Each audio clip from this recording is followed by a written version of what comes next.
It is a great day to be in the great state of Florida once again. I am Chief Financial Officer Blaise Ngolia, and I would like to take a moment to thank Sheriff Rick Bradshaw for hosting us here today, even though he was unable to be in person. We are here today to show once again that Florida is leading the nation. Florida leads in illegal immigration enforcement. There is no other state that has done more than the state of Florida than ridding criminal, illegal aliens from our communities. And it is all thanks to our law enforcement partners who have partnered with the federal government through the 287G program. I also want to thank each of the officers and the sheriffs here today for their efforts to keep our community safe. On behalf of the state of Florida and the Florida Cabinet, we are truly grateful for everything that you guys do for our communities, keeping us and the great state of Florida safe. You've heard me say this before. The governor has said it, many have said it, but the failed Biden administration and the de facto open borders policies caused a massive issue by opening the borders and essentially incentivizing illegal immigration over decades. Now, the Biden administration did it over 4 years, just basically opened the floodgates, but this is an issue that has been festering in the United States for the better part of 40 and 50 years. And the federal government has basically been incentivizing illegal immigration over the years by offering free health care, free education, and when you do that and you open the borders, bad things happen. Bad things happen in our communities. But it's not just the federal government that was offering up incentives, it was state governments also. And that's why you are seeing the state of Florida continue to lead in eradicating some of the incentives that offer solace and illegal immigrants to settle here in the United States and specifically here in the state of Florida. And thankfully, we do live in the state where we have great leadership, thanks to Governor Ron DeSantis and our legislature helping to create those deterrents. When I was in the state House, in the state Senate, I was honored to carry a large piece of legislation, which I co-wrote at the time, Senate Bill 1718, that offered a wholesale package getting rid of the incentives for people to come here and settle in the state of Florida as illegal immigrants. Just some of those, we started E-Verify here in the state of Florida, making sure that we take away the incentive of working and cheap labor here in the state of Florida. We did not recognize out-of-state illegal immigrant licenses. We prohibited the issuance of IDs for illegal immigrants for the purposes of getting, among other things, assistance from state government. We offered revocations of business licenses if there were serial offenders of people hiring cheap illegal immigrant labor. We took away the ability, as weird as this sounds, we took away the ability for illegal immigrants to practice law and get their law degree here in the state of Florida. That is no longer a part of our statute. We also required that illegal immigrants that are detained to offer up DNA samples. So then we can trace back and find if an illegal immigrant commits a crime in the future, especially heinous crimes, especially those against children, that we are able to then trace it back to them while we have them in our custody. Now, recently we also passed a piece of legislation that became law thanks to the leadership of Governor Ron DeSantis and the Florida legislature that said that all law enforcement in the state, whether it was state-led or whether it was community-led, our sheriffs and our police had to do full participation in our 287G program. That was paramount because the amount of illegal immigrants that have been settling into our communities over the past couple of decades has been in the tens of millions. A lot of them settling here in the state of Florida. Now, not all of them are violent offenders, but some of them are. Some of them are committing crimes, and it's those criminals that we need to get out of our communities because it's those criminals that are wreaking havoc among our communities. And as part of that legislation also, again, hard to believe, but we used to have in-state tuition for illegal immigrants here in the state of Florida. That is no longer the case. So the states have been leading on this issue, and no other state has led more than the state of Florida, leading the charge in getting rid of those incentives where illegal immigrants come to our shore, to our state, and settle here in the state of Florida. This great state of Florida has continually led on the fight for and against illegal immigration by working to prevent illegal immigration in our state and deporting those criminal aliens that have reached us. And thankfully now we have President Trump in the White House, who is in there on a clear mandate to fix this problem. And he is doing an outstanding job. We have seen that there is virtually no illegal immigrants coming on shores because now we have a zero tolerance policy of illegal immigrants settling in our communities. I mean, this is easy. This is a no-brainer. In fact, drug cartels now, our best estimates show that they are making more money off of human trafficking these days than off of drug trafficking. And when you do that, human trafficking, drug trafficking, there are a lot of criminals coming across. There are a lot of people who have ill intent coming across. And it is our families and our communities that are being ravaged by some of this criminal activity. And recently, Florida has made great strides in removing criminal aliens from our streets. DHS and Florida law enforcement conducted Operation Dirtbag, which I'm sure you saw earlier today. Thanks to the leadership of President Trump and in cooperation with state law enforcement and local law enforcement, we arrested 230 illegal immigrants. 150 of them were sex offenders. 150 of them. Now, these illegal criminals who were sex offenders were not just Mexican, because you would think that, because everyone talks about Mexican. Ukrainians, Cubans. It doesn't matter what your nationality is. If you were coming over this country illegally, you are going to get caught, you are going to spend time in jail, and then you are going to get deported. Zero tolerance for people coming to our shores, especially if you're hurting kids.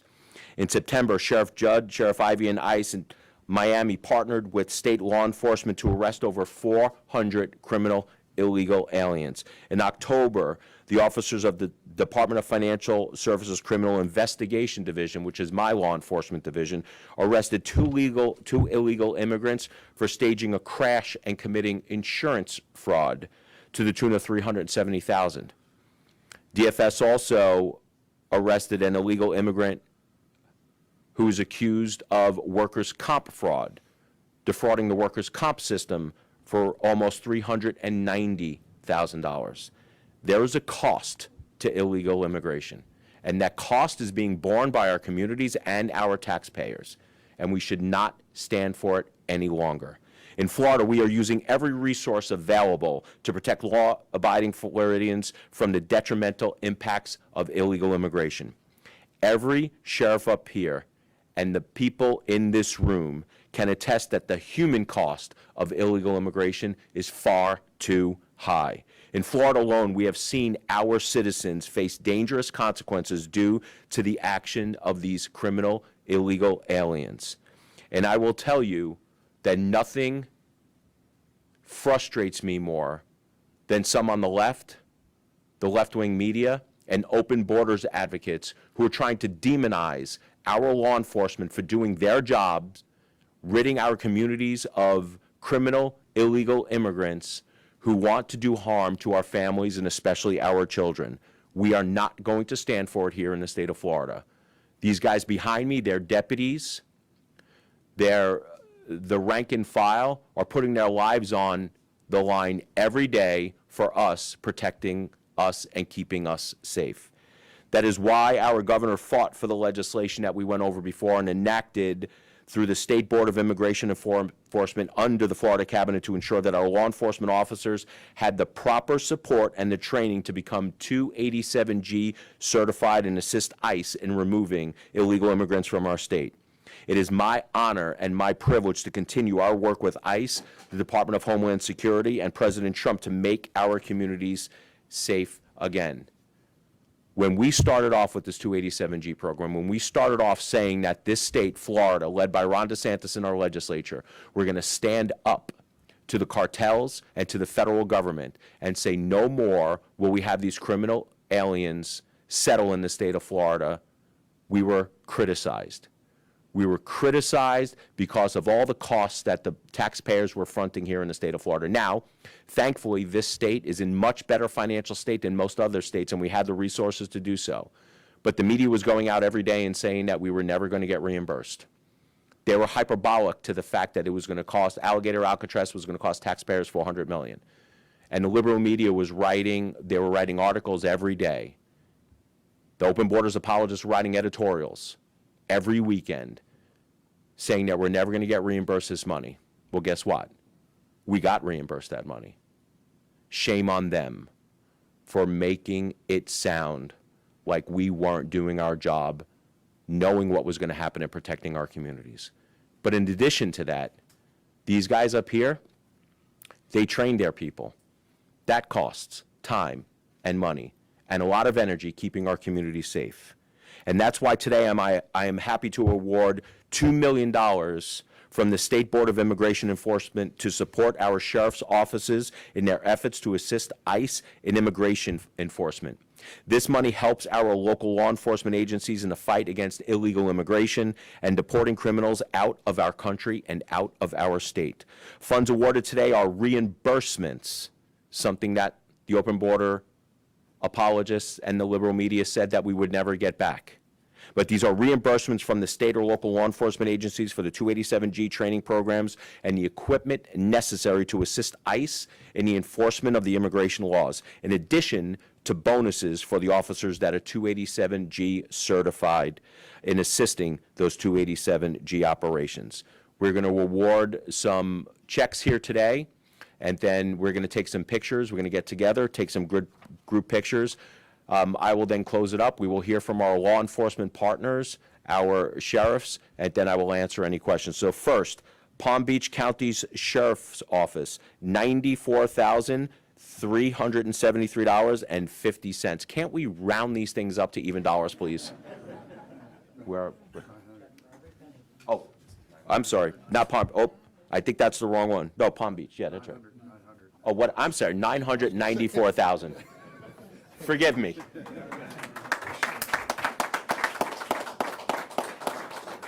get her right there.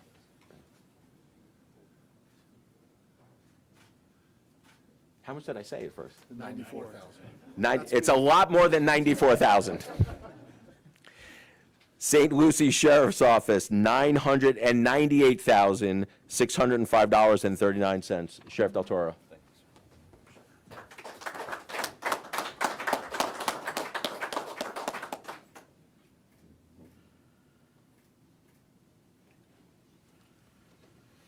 As you can see, Sheriff Del Toro and I go to the same barber. Yes.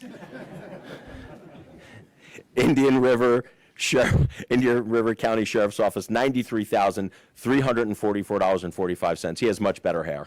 Much better hair.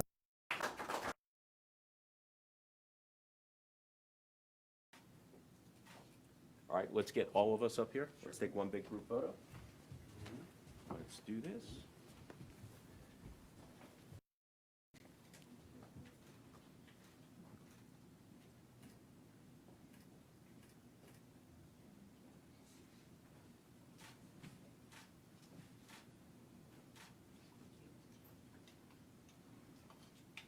Thank you, gentlemen. Thank you all again for your hard work and for what you guys do in our communities. Our law enforcement officers put their lives on the line every day to protect Florida's families. You guys are the real heroes. Thank you. I cannot express my gratitude enough.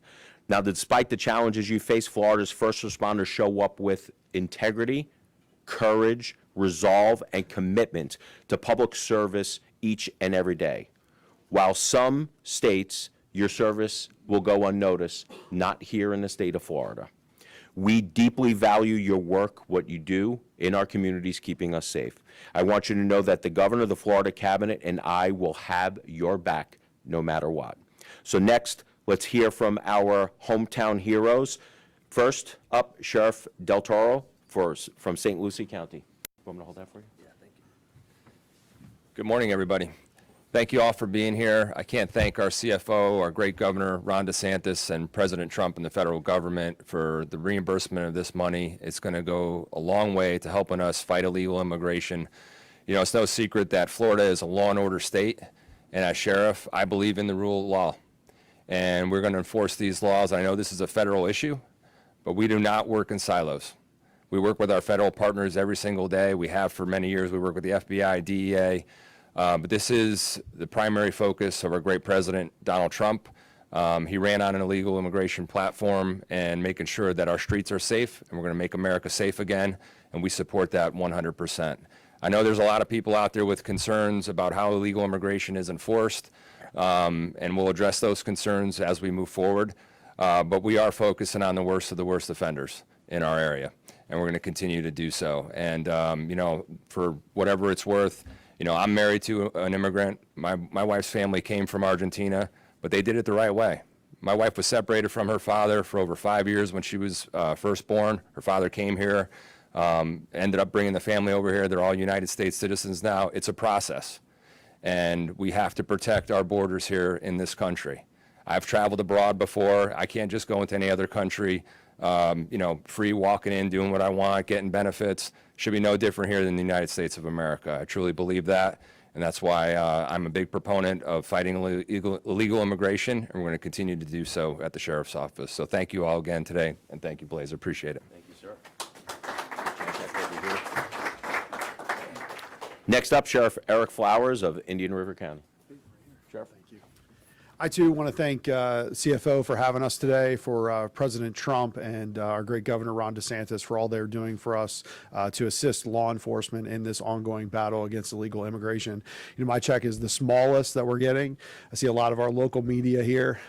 You guys have covered my ongoing budget shortfall, and you know that every dollar counts in the problem that we're having up there. So this money will go directly towards a transport van. We've been very fortunate to be included in this process. We're a smaller county in all this, but our team goes daily and picks up illegal immigrants that are being housed at jails around our region. They transport them to the Steward office with ICE, and so that's been working out really well. So this money will go towards replacing that van, and of course that's less money that I have to ask for from our local taxpayers. So this is a huge deal for us. Such a big deal to get reimbursed for the actions that we're doing, and we just appreciate everything that the CFO and his team are doing. So thank you all for being here. Thanks. Thank you, sir. Thank you.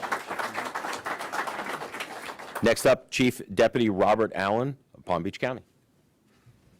I thank you also, CFO, and to Governor DeSantis and President Trump. We thank them for their participation, their reimbursement for this money. It does go a long way, even here in Palm Beach County. It's very meaningful.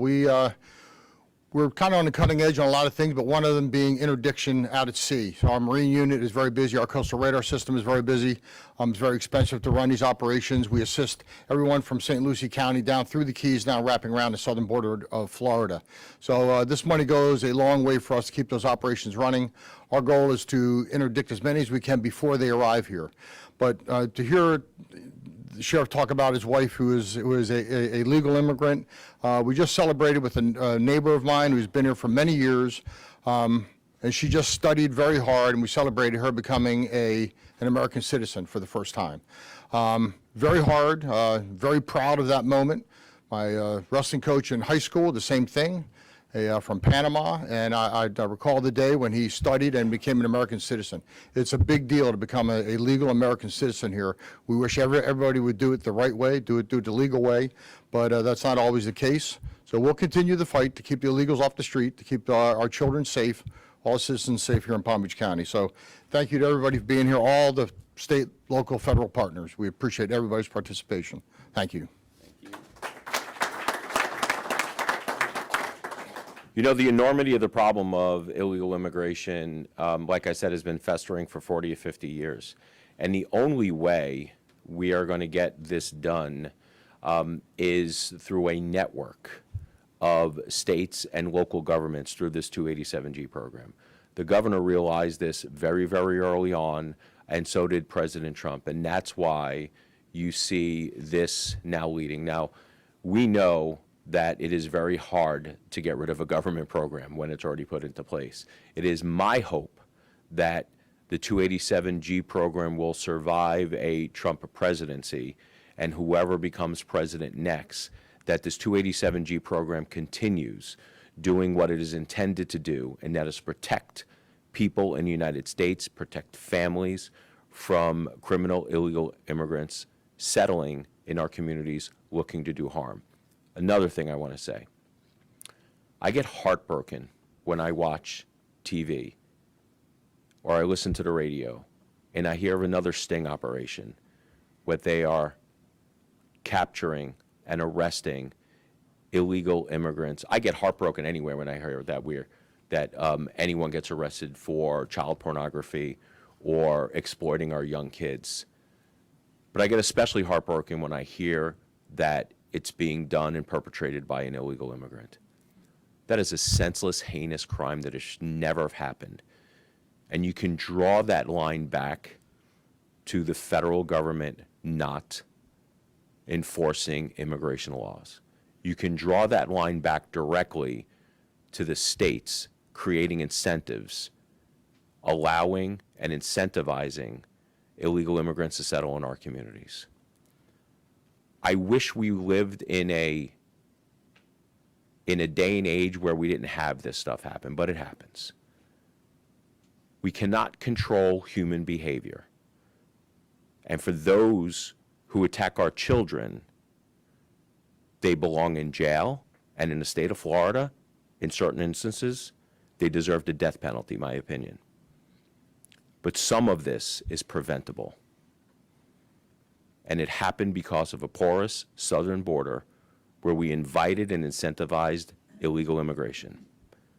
The best way to do this is to fix the legal immigration system and make sure people are coming over legally so we know who they are, they can be part of our communities, they can assimilate, and more importantly, we can welcome them. So with that, I'll take any questions from the media if you guys have any. Yes, sir. So the 287G program. Where are you from? I'm from Channel 25, West Palm Beach. Okay. The 287G program, obviously, the big concern is the cost. You know, these agencies are putting a lot of time and resources. How big is it for also the deputies to just see this money coming back towards them with the reimbursements? Obviously, it's going to equipment as well, but how big of a deal is that just for the morale of the departments as well? Well, I will speak on behalf of the state and the State Board of Immigration, and then we can ask some of the sheriffs to come up here and answer those questions particular to their own agencies. But I think it's very important because it signals cooperation between the federal government and state government, state law enforcement agencies and local law enforcement agencies that we're not going to tolerate this anymore. Right? Because there are a certain amount of resources that have to be laid out by the state and local governments in order to effectuate the ridding of criminal illegal immigrants from our communities. So there's a cost to that. I think, on behalf of the cabinet, I can tell you that we are thankful for the money coming from the federal government. But the cost of not doing something, I think, is far greater.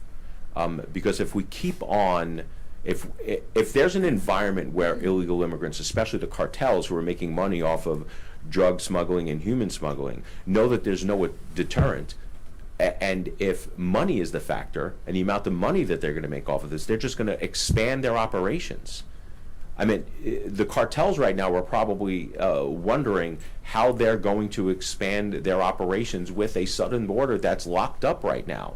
So the cost of not doing anything, I would say, is a lot higher. And the cost is also in human lives. I mean, how many times do we got to hear of kids being targeted by illegal immigrants and arrested for sting operations? I mean, I think one of them was like 6 years old. That's just heinous. And that is absolutely avoidable. How many times do we have to hear nationwide stories where an illegal immigrant has hunted down and raped and murdered a young woman? I mean, those are unforced errors. We should never be in a situation where we have that. Sheriffs, do you guys want to talk about any of the local stuff?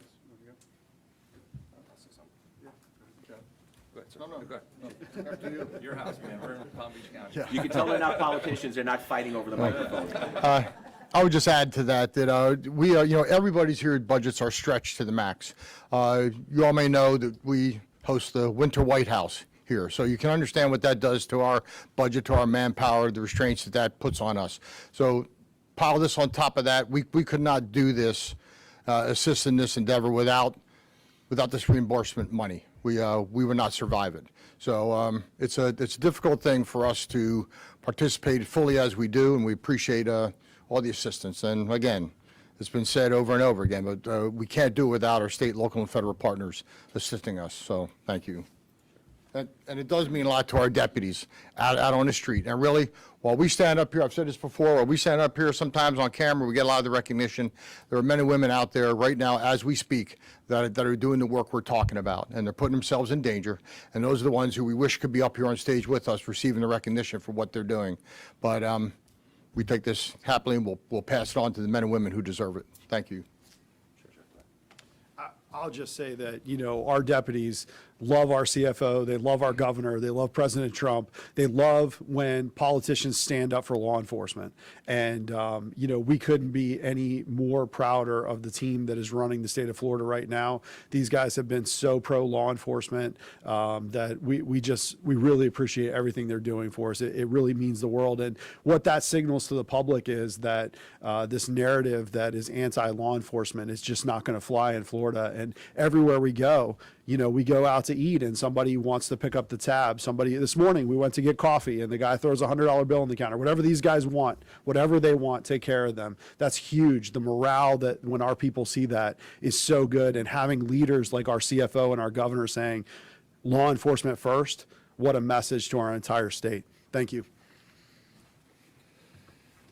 I can't speak for our deputies' morale, but I can tell you from a budget standpoint, my morale is very high. $1 million is a very significant amount of money, and it's nice to have, we get government mandates all the time. Some of those mandates are not funded all the time, and we have to find the money, work with our county commission. One of my commissioners, James Clasby, is here today. Sir, thank you for your support. But it's nice that, a lot of times they say politicians, we're all talk, no action. Well, President Trump has talk the talk, but he's walked the walk with his actions by reimbursing us, giving us this money. Our governor, he was very, very firm on the fact we are going to work with our federal partners. He doesn't even have to say that, but we're going to do it anyway. But it's nice to have that leadership, that direction. We're focused on being a force multiplier, and this money just going to go a long way, like Sheriff Flowers says, towards equipment, transport, jail improvements, software improvements, so we can do better analysis. So it's going to go a long way and really help our communities, make them a lot safer. So thank you. Yes. Hi, Blaze. Mike from CBS 12 here in West Palm Beach. Pardon me, it's not an immigration question. It's about the status of the DOJ audit on Palm Beach County. Sure. Can you give us a sense of where that stands? So, as you know, there are two parallel things that are going on right now. You have the DOJ audits, which is the retrieval of all the information, looking at specific line items for waste, fraud, and abuse within the system. And then there's our FAFO audits, which are taking and looking at overall spending trends, trying to show taxpayers how large government has gotten, especially over the last 5 years. I will tell you that the DOJ information, I'm going to refer you, for those reports, I'm going to refer you to the Office of Governor. I know they are compiling that, and I'm sure you can see some of the detailed line items of waste, fraud, and abuse that they're going to unveil.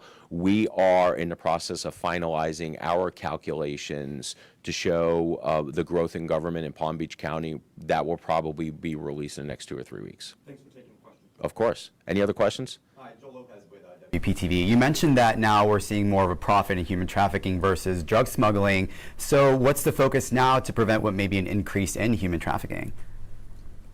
An increase in human deterrence? Because you said there's going to be more profit in that now. So are we worried that there's going to be more No, increase? there's more profit currently now in human smuggling than there is drug smuggling, right? So everything that the Trump administration, from what I'm seeing, and I know that we're doing it here in the state of Florida, is creating deterrence where they are not settling here in the state of Florida. In a perfect world, we would have federal government legal immigration reform where people can come to this country legally, assimilate, be part of our communities. We would welcome that. Also have the federal government enforce immigration laws, the ones that are on the books right now, but also have every one of the 50 states create disincentives or take away incentives, so it becomes tougher for illegal immigrants to settle in these communities. We have literally attracted illegal immigrants over the past 40 or 50 years. Now, not every state is going to do that. I know Texas is also leading on this issue. We are by far the leader on this issue, but you have other states that are basically de facto sanctuary states, or just outright sanctuary states, like California, which borders Mexico. So while illegal immigrants may not be settling here in the state of Florida at the rate that they were, one of the reasons because we are expelling them, especially the criminal aspect of that, there still are incentives for people to come across the border illegally and settle in other states. So in order to fix this system, we need the federal government in partnership with all the states and create the network that we have, like here in the state of Florida, through the force multiplier of the 287G program, to overall get rid of that. And that's, I think, one of the reasons why you're seeing the federal government under the Trump administration, led by President Trump, have a zero tolerance policy with people trying to bring drugs into the communities also, and attacking the boats and the ships and the go boats that are trying to bring this. Look, hardly anything good happens from illegal immigration. We need to fix the system, and we need to protect our country. Hi, I'm Yes. Jill Hayesburg. I'm with the Sun Sentinel. Going back to the DOGE issue, you said we're still going to be waiting a couple weeks for the reports to come out. You had, at times, I believe it's in Jacksonville, mentioned a specific about paratransit costs. I wondered if there's any specifics that you could call out now, just as we wait for the reports to come out, as to things that you're looking out for when it comes to Palm Beach County's government spending. So again, the specific line items, a paratransit cost would be a specific line item. That is going to be outlined in the DOGE reports when those come out. Those are, the DOGE's efforts are being led by Eric Soskin. It is in conjunction with our office. We are helping them, but they are the ones that are compiling the reports. What I can tell you is that our FAFO audits, the Florida Agency for Fiscal Oversight, the ones that show the growth in government over time, those should be released relatively soon here within the next 2 to 3 weeks. And that is to give people context of how large their government has grown over the last 5 years.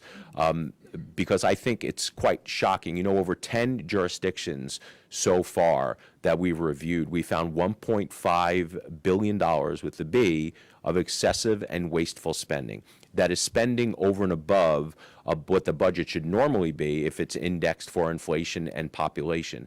They are vastly exceeding that. And that is an exercise to show people that local governments do have the ability to cut their budgets and still fund our first responders, because they are going out and they're saying that they need to keep every single dollar of the money that they have in their coffers and their budgets, and it's just not true. In fact, they're using taxpayer dollars out there to basically wage a war, a fiscal war, a tax war against the people who are funding government. Say that you don't deserve lower tax bills because they have to keep their big bloated budgets. We are showing people the path that they can cut, they can fund law enforcement, and they can offer property tax relief all at the same time. But at the end of the day, it's up to the voters, because there will be a constitutional amendment on the ballot on November 26th. So if local governments do not give tax relief to them, the voters will be able to vote for it themselves. Yes, sir. WPTV. Do you have any update on the governor's plan on property taxes and the pros to eliminating them? Well, the pros to eliminating property taxes are prosperity and wealth. That's easy. Less smaller government. But let's be clear, the proposal, what the governor's proposal, and I am proposing also, is the goal of trying to get rid of property taxes on homesteaded properties, not commercial, not industrial, not multifamily. So it's a lofty goal. I think we can get there with the numbers. I know that the governor's office is crunching numbers and we're trying to find solutions to this. I know that the Senate is doing the same. The House has already put out their proposals. But look, this is going to take, it is an undertaking. It is going to be something that we'd like to get, because I think the governor is 100% right. The government has won over everyone, that if you own your home free and clear, do you really own it? And I think that is worthy of a consideration. I know some people don't agree with that goal, and it's a goal I think that can be attained. It doesn't necessarily have to be attained today. It could be something that could be phased in. But at the end of the day, we want to make sure that our taxes, property taxes here, are sane in the state of Florida. It is becoming a deterrent, especially for younger families. If you're a family and you're in between maybe 20 and 35, it's very difficult to buy a home right now, sheerly because of the property taxes. We've fixed a lot of the insurance issues. It's been well documented. The landmark tort reform that we had a couple of years ago is actually bending the cost curve down. We are seeing insurance relief, auto insurance. Progressive announced that they were giving back almost $1 billion worth of rebates. State Farm said that they were giving 10% on their auto rebates. We are seeing 17 new companies come into the market, competing for business, driving down rates. All of that is to the work that the legislature did in terms of tort reform. We need to do the same thing for property taxes. And what really frustrates me is when we start talking about affordable housing, there's a very easy way to give people a more affordable home, and that's to reduce their property taxes. That is an easy way but local governments aren't interested in that. They're interested in other ways to do it, giving money to nonprofits and subsidizing housing, instead of offering the property tax relief themselves, and they're going to get it, but it's going to be done by the voters. What's your message to county leaders who may be worried that by Cut their losing budgets. property taxes, they may not be able to fund first responders like the ones behind you right now? So that's pure bunk, and it's BS. And here's why. The first role of government, I said this, I will continue saying this until I'm blue in the face. The first role of government is to protect its citizens.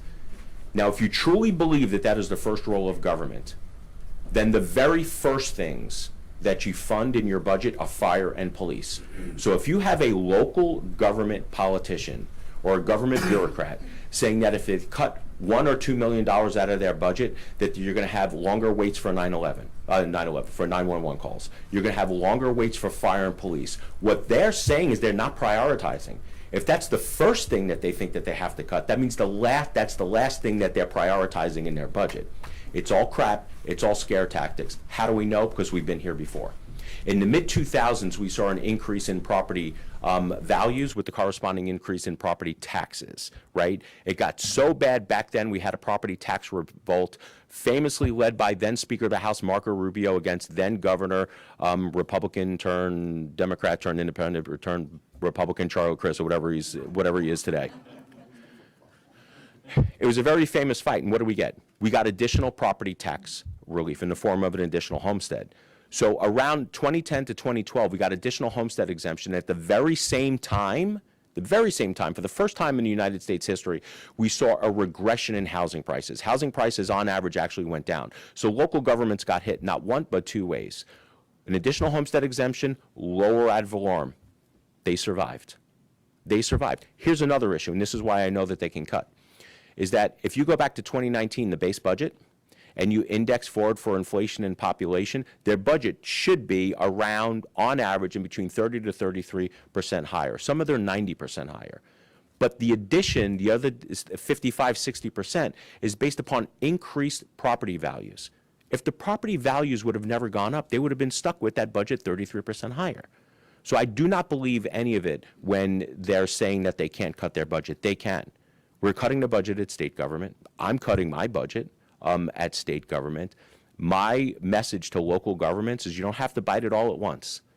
You can cut 7% out of your budget now, 7% out of your budget next year, and prepare for this because it's coming.